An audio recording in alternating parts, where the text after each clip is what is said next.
සෙනෙවන්ත දේවසෙනග මම ටිකක් වෙනස් විදිහේ පණිවිඩයක් දෙන්න යනවා. ස්වල්ප බලය. කවුද මේක කියන්නේ? යේසුස් වහන්සේ විසින් එක්තරා සභාවකට කියනවා. ඒ සභාවේ ඉන්න ඇදහිලිවන්තයන්ට නැත්නම් ඒ සෙනගට කියනවා ස්වල්ප බලය තියාගෙන උන්වහන්සේ ගැන විශ්වාසයෙන් ඉන්නවා කියලා. යේසුස් වහන්සේ විසින් යම් මොකද්ද කියන්නේ අගය කිරීමක් දෙනවා. යම් ඔව් ඒ කියන්නේ උන්වහන්සේගේ පැත්තේ යම් සෙනගට ප්‍රශංසාවක් දෙනවා. හරියට කිව්වොත්. ආමේ යම් වටිනාකමක් දෙනවා. හොඳ කියනවා උන්වහන්සේ. ස්වල්ප බලයක් තියාගෙන උන්වහන්සේ ගැන විශ්වාසයෙන් ඉන්නවා කියලා. ආමේ. එතකොට අපි කොතනද ඒක තියෙන්නේ කියලා බැලුවොත් එළිදරව් පොතේ 3 වෙනි පරිච්ඡේදයේ 7 ඉඳලා 7:13 දක්වා අතර ඇති කොටසේ තමයි මේ පණිවිඩය තියෙන්නේ. ඒ පණිවිඩේ මම පෙන්වන්න යන්නේ මේ 8 වෙනි තැන තිබෙන කොටසේ. එනම් මම නුඹේ ක්‍රියා දනිමි. මෙන්න කිසිවෙකුට පියන්න බැරි වූ අරපු දොරක් නුඹ ඉදිරියේ මා විසින් තබා තිබේ. නුඹට ඇත්තේ ස්වල්ප බලයක්ය. නුඹ මාගේ වචන රක්ෂා කළේය. මාගේ නාමයද නුඹ එපා කළේ නැත. සෙනග උන්වහන්සේ අද දවසේ එතකොට මේ හරහා දෙන්න පණිවිඩය මොකද්ද? ස්වල්ප බලය තියාගෙන අපි තවදුරටත් බලාපොරොත්තු තියාගන්න යුතුද?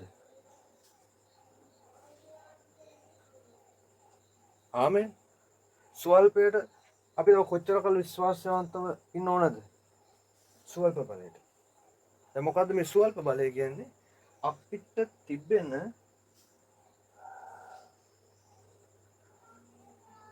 පුංචි දේවල් දෙවියන් වහන්සේ තුල අපි විසින් විශ්වාස කරන උන්වහන්සේ තුල වූ ලැබුණ කුඩා දේවල් වලට අපි බලන් ඉන්නවා. අපිට අවශ්‍ය තරමේ ඒ ප්‍රමාණයට නැතත් ආශිර්වාදය පොඩි දේවල් කරුණු කොටගෙන බොහෝ කාලයක් තිස්සේ බලන් ඉන්න මිනිස්යන්ට නැත්නම් මිනිස්සුන්ට තමයි උන්වහන්සේ කියන්නේ ස්වල්ප මොකද්ද? හරියට ස්වල්ප ආශිර්වාදයක් තියාගෙන අපි ඉදිරියේ තිබෙන දැවැන්ත වෙන්න ඕන දේවල් ටිකත් එක්ක බැලුවම අපිට දැන් තියෙන එක බොහොම කුඩා වෙන්න පුළුවන්. ඒ කුඩා දේවල් ඒක අල්ලගෙන ඒක හරි ලැබුණනේ එහෙම හරි උන්වහන්සේ ඒකක් දුන්නේ උන්වහන්සේනේ කියලා අන්න එවැනි ආකාරයේ විශ්වාසවන්තකමක් තියාගෙන එන අයට දෙවියන් වහන්සේ විසින් මතයි යේසුස් වහන්සේ විසින් බලාපොරොත්තුවක් දෙනවා. මොකද්ද? දොරක් අරින්න යන බව. ආමෙන්. අවස්ථාවක් දෙන්න යන බව.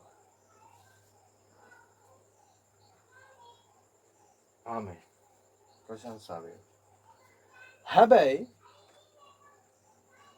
මේ දොර අපි දන්නේ කොයි මොහොතද ලැබෙන්නේ කියලා. ඒ නිසා මේ පණිවිඩයේ තිබෙනවා මේ කොටසේ තිබෙනවා අපිට තිබෙන මේ ස්වල්ප බලය අපි තවදුරටත් අල්ලාගෙන යුතුයි හෙට දවස දක්වා.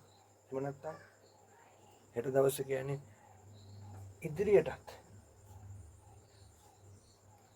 කොයි මොහොතේද අපි දන්නේ නැහැ. අපි ඉදිරියේ තබා තිබෙනවලු. දැන් මේ පණිවිඩය මම දැක්ක වෙලේ හරියට මට මේක එහෙනම් මට අයිති වෙන්නේ. එහෙනම් උන්වහන්සේ මම මේ පණිවිඩය දැකිනවත් සමග මට කියනවා දොරක් ඔබ ඉදිරියේ තබලා තියෙන හැබැයි ඒක මට පේන්නේ නැහැ. ආමෙන්. මම දකින්න යනවා හෙට දවසේ. හෙට කියන්නේ ප්‍රායෝගිකව හෙට දවසේ නෙමෙයි. ඒ කියන්නේ ඊළඟ මොහොතේ ආමෙන් හෙට වුණත් වෙන්න පුළුවන්. අන්න එවැනි ආකාරයට බැලුවොත් එම මේ පණිවිඩය අසන්නා වූ පළවෙනි පාරට වෙන්න පුළුවන්. නැත්නම් දෙවෙනි පාරට හොයන්න පුළුවන්. පසු අප්සෙට් වෙන්න දෙයක් නැහැ.